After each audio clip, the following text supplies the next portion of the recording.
দেখুন, রিসেন্টলি কিন্তু একটা নতুন ধরনের স্ক্যাম মার্কেটে চলে এসছে।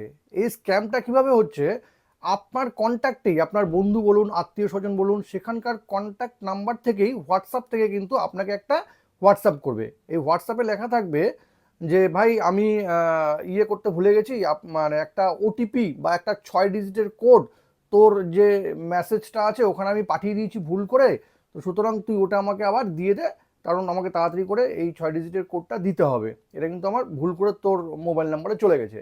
এবার আপনি ভাববেন যে আপনার বন্ধুই তো হোয়াটসঅ্যাপ করেছে, কিন্তু প্রবলেম হলো আপনার বন্ধুর হোয়াটসঅ্যাপটাও কিন্তু হ্যাক হয়ে গেছে।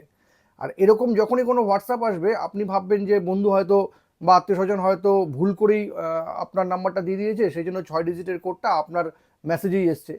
এবার যেই আপনি সেই 6 ডিজিটের কোডটা আপনি আপনার বন্ধুকে দিয়ে দিবেন, তারপরেই কিন্তু আপনার হোয়াটসঅ্যাপটাও কিন্তু হ্যাক হয়ে যাবে। আর আপনার হোয়াটসঅ্যাপ হ্যাক হয়ে গেলেও কিন্তু ফিনান্সিয়াল লস থেকে শুরু করে বহু রকম ডেটা লিক হয়ে যেতে পারে। তো এটাকে আটকানোর কিন্তু একটা রাস্তা আছে। আপনারা অবশ্যই হোয়াটসঅ্যাপে কিন্তু 2 ফ্যাক্টর ভেরিফিকেশন যেটা আছে সেটিংসে গিয়ে অবশ্যই ওটাকে অন করে নেবেন, 6 ডিজিটের কোডটা দিয়ে দেবেন।